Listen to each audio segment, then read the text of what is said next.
My name is Amory O'Brien and I am the current director of the Irish Script on Screen project. I'd like to start by thanking the Rare Books Group for this opportunity to give you an insight into the Irish Script on Screen, or ISOS as it's commonly named. From its inception in 1999 to where we see ourselves going in 2021, it is a project that has been running for 21 years and of which I've been a part of for the last 19.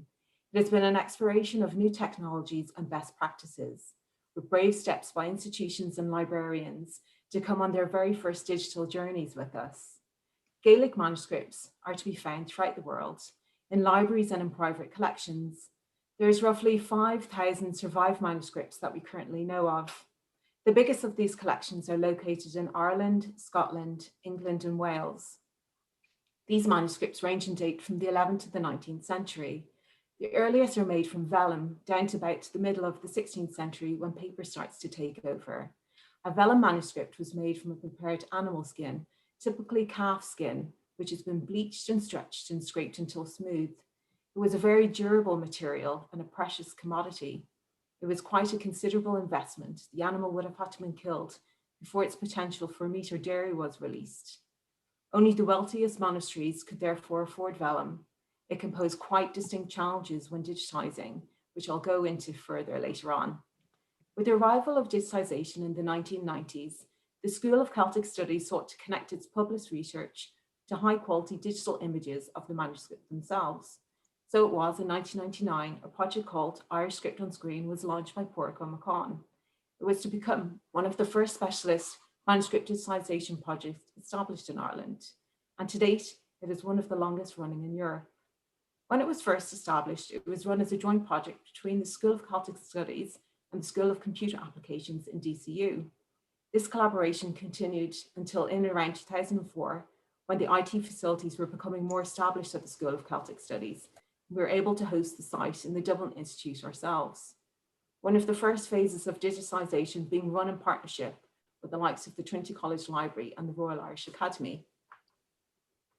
In the past, the use of surrogates such as facsimiles and photostats, microfilm copies were made. These were not considered even half adequate to the original manuscript itself. Here you can see an example of a digitized image we have up in ISOS, the Yellow Book of Lecan from Trinity College. It is the first time it was digitally reproduced. On the left is a sample page, which was, until then, the only available copy, a facsimile. As you can see, it's muddied and illegible in sections. Until then, the only available copy. On the right is the low resolution image that is now available to all users on the ISOS site, in which you can clearly see all areas. This has opened up a whole new path for research material. Here's just a small example of how clear the detail is on a high resolution image, which is available to the registered user on the ISOS site. Thankfully, ISOS continues to be a very successful project. Its growth has been greatly facilitated by the development of institutional partnership agreements with all the major repositories of Irish manuscripts in Ireland, including the likes of the National Library of Ireland, the Royal Irish Academy, Trinity College Dublin, to name a few, but also has developed internationally with the likes of the National Library of Scotland, Chatsworth, the State Library of Victoria, KBR, the Royal Library of Belgium, and the British Library coming on board. Collaborations to date reach some 27 different institutions here and abroad. There are now over 425 manuscripts on ISOS, upwards of 80,000 large resolution images. All images are free of charge. Standard images are on open access, and by filling out a registration form, one gains full access, again free of charge, to the specialist high quality images. IT has gone through some instrumental changes in ISOS's 21 years existence. When we first started out back in 1999, floppy disks were still around, and we were using Amiga JAWS drives to store and transport data. They stored about 1 gigabyte in chunky removable cartridge, and you need a special drive with SCSI adapter each PC. Then we moved on to DLT tapes. They were the next biggest thing in archival backups, each tape costing €80, with the purpose of lasting 30 years. A little under 5 years in, I decided to test that theory. To my shock, about 20% had become unreadable. I was glad we had made 2 copies. In 2003, with funding from the Irish Heritage Council, we managed to purchase 2 servers that cost $20,000 for 2 terabytes of data. Each were the size of a fridge. The same hard drive of 2 terabytes is now portable. I can fit it in my bag and costs €65. Technology has dramatically changed in the last 21 years. And this is something I always try and highlight. Technology is a fast-paced environment. When you think you have a secure plan for the future, it can turn on its head.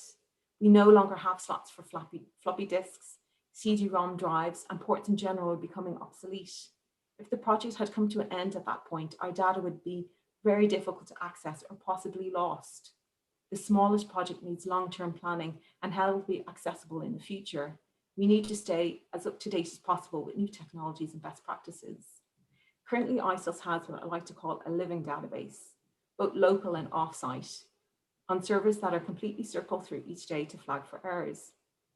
Each of these servers have a secondary backup so that when one disk fails, it is flagged, but there is a copy in another while it's being serviced. While the one in-house is primarily used, the off-site server is equally important on the off chance of fire or flooding. We no longer keep tapes. In this ever-changing IT landscape, you need to look at trends and decide what are more sustaining than short-term fads. We have not changed our website for just this reason until now. There has been a lot of quick-end trends which have come in fast and long since gone. ISOS was built on a flat HTML platform, which leaves little to the imagination, but it's never broken down. It has taken me the last 3 years studying the sustainability of the IIIF movement, or International Image Interoperability Framework, to feel the confidence to go in this direction.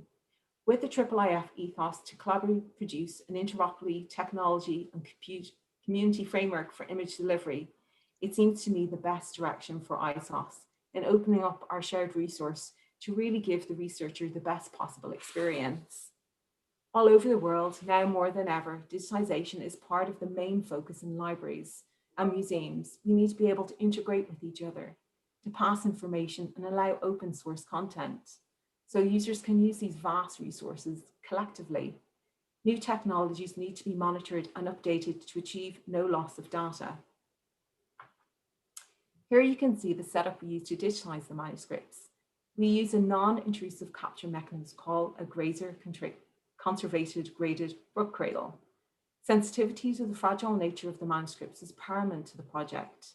Prior to digitization, a manuscript is examined and assessed in order to determine what precautions might be necessary during image capture.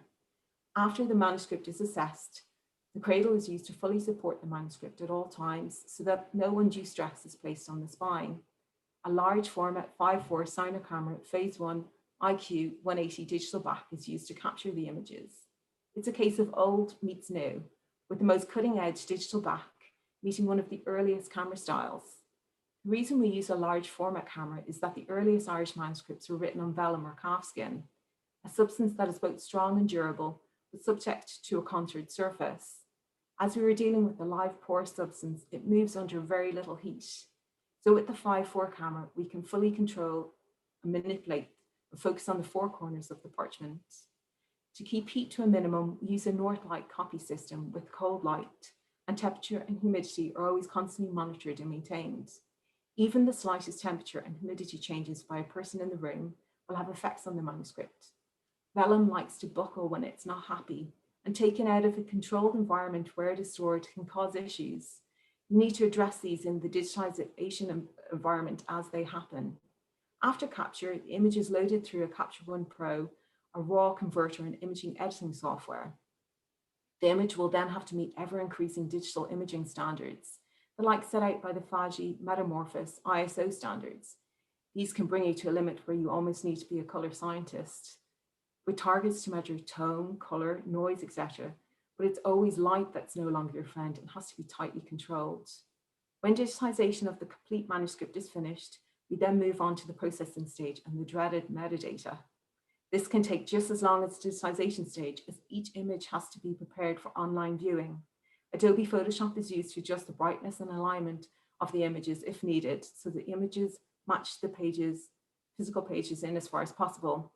Each image has a ruler added to give it scale and is also stamped with an identifier on the top and a copyright notice on the bottom. After this process, each image will then have to be made web ready along with any ancillary materials, the likes of catalogs, etc., which will have to be processed and scripts added. A clean master file is archived onto our database and is also given to the Holding Library. To give you a small taste of some of the treasures on ISOS, although I must put a disclaimer that there are far more than I can bring to your attention today, I'll start with the Royal Irish Academy, who we've been in partnership with since the very beginning of the project, and of which we are very much still active on our digitisation schedule. Beginning with the Stowe Missal, although mainly a Latin manuscript, it was one of our first we digitised back in 2001, some 20 years ago. It is a highly decorated manuscript, which is well over 1,000 years old, having been written sometime between 792 and 803 AD. It is a vellum manuscript containing 67 leaves, the first 11 of which comprise extracts from the Gospel of St. John, believed to be written at the monastery of Lorha in Tipperary. The remaining 56 leaves comprise the Missal proper and contain the ordained canon of the Mass, the order of baptism, a visitation of the sick, and the last rites. The Stowe Missal itself is small, a mere 15 centimetres high and 11 wide, small enough to be carried around by a priest on his travels.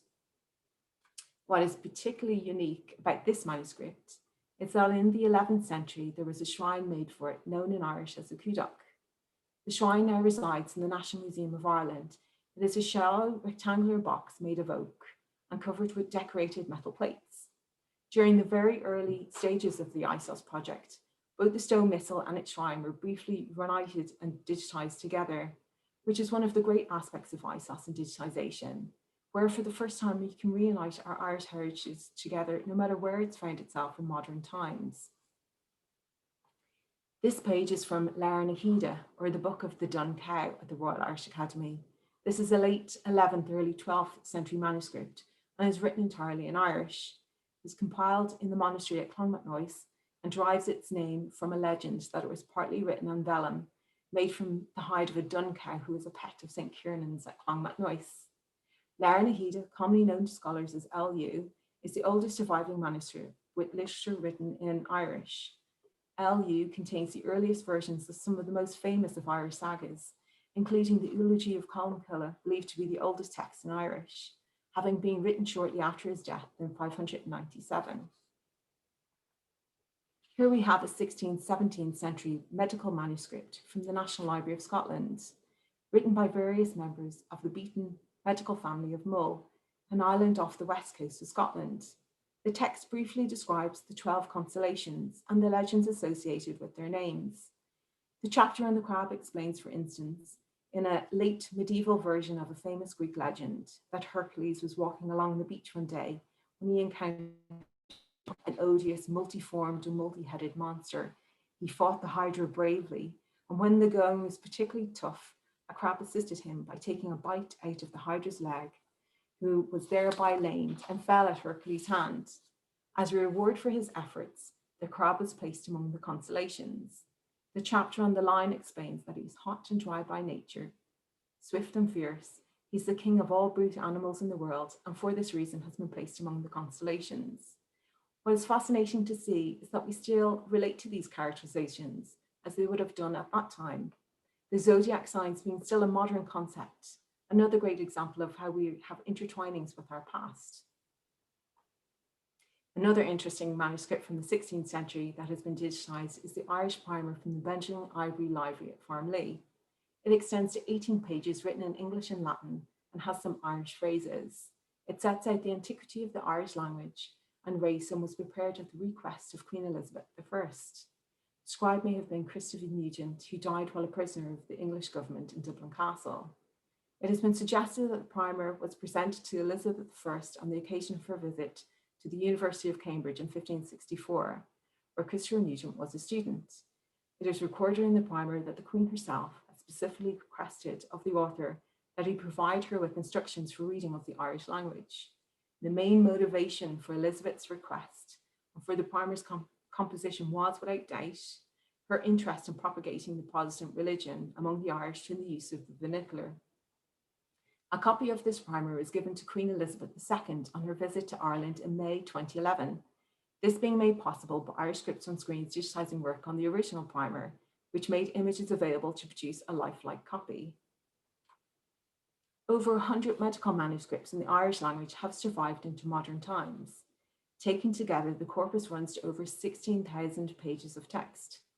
In this image, we see a leaf from one of the best known of them, the so-called Book of Olees, which was written about 1450, probably in County Offaly, by a scribe named Conall Balloch MacPartlin. The text comprises an Irish translation of an Arabic text titled Table of Diseases. It comprises 44 tables setting out in chart form the principal diseases affecting the various organs of the body and supplying brief treatments for each. Modern physicians and patients are well used to information being presented in tabular form, but in the 1700s, this type of chart presentation was considered a major innovation in medical teaching. The learning in these books is typically international and outward-looking, setting the tenets of medical knowledge as understood at the time. Treatment of diseases by herbal remedies was, of course, one of the main features of medieval medicine, and it was necessary that a physician know the properties and qualities of herbs, both those growing here and those that had to be imported. In 1400, Tycho King, a physician who had graduated on the continent, composed a herbal arranged in alphabetical order in which he gave the name of each herb in Latin first, then in Irish. He followed these names with the herb's quality, whether it was considered a hot or cold herb, and with its particular medical properties. Tighe's text circulated widely in Irish and Scottish medical schools throughout the period 1400 to 1650, and is now housed in the Trinity Library.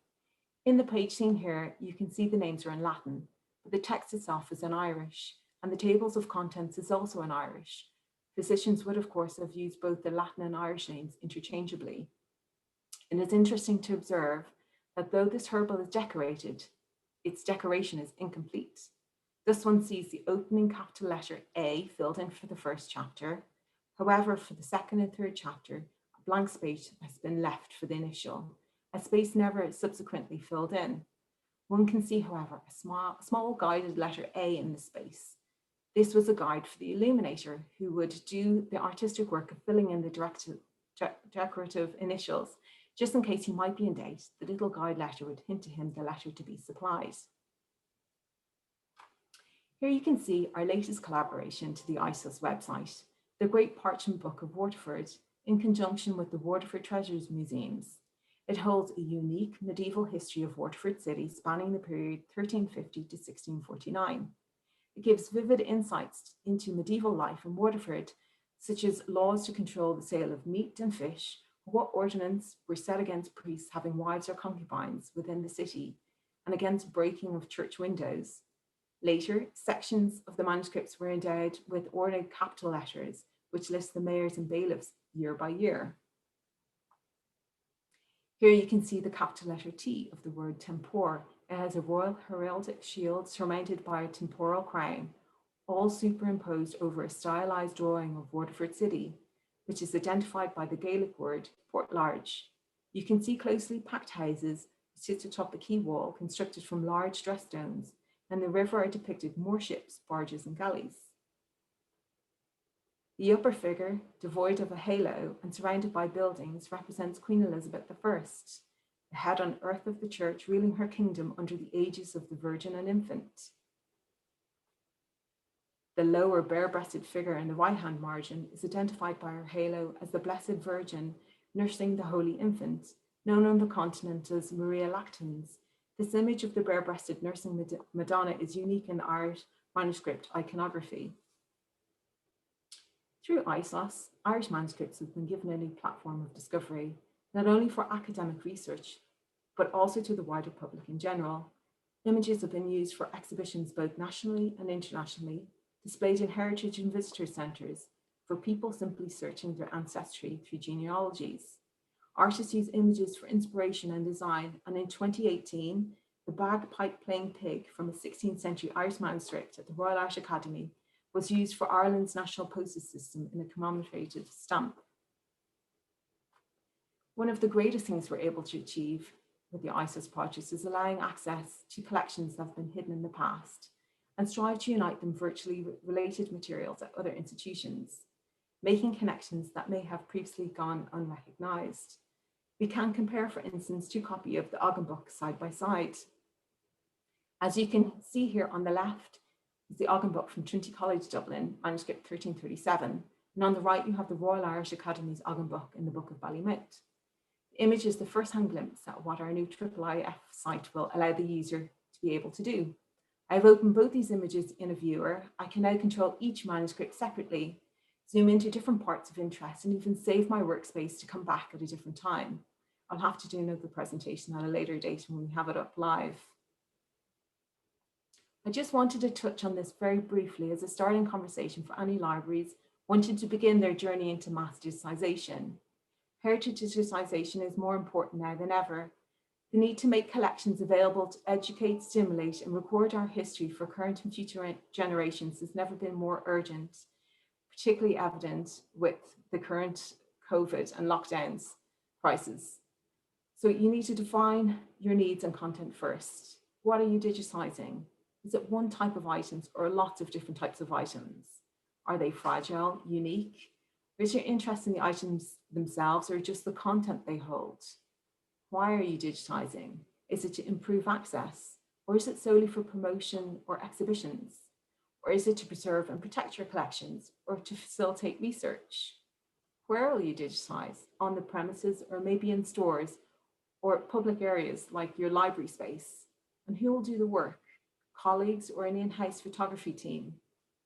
Do you have a digital strategy? Is this project a once-off or the first of many? Or is it only happening because of received funding? Context is everything, and choosing the right capture approach depends on a lot of different factors. But most importantly, have a long-term plan for your new digital assets and keep lots of copies. The development of the Irish Script on Screen project has been one of dedication. The images, along with the provision of relative information, have resulted in the creation of an electronic resource which is of cultural and educational interest to the casual web browser, as well as scholars of Celtic studies throughout the world, bringing access to a previously unavailable resource, thus increasing their availability to this community. I hope that this presentation has given you some insight into the many treasures that are contained within Irish Script on Screen. Thank you for listening.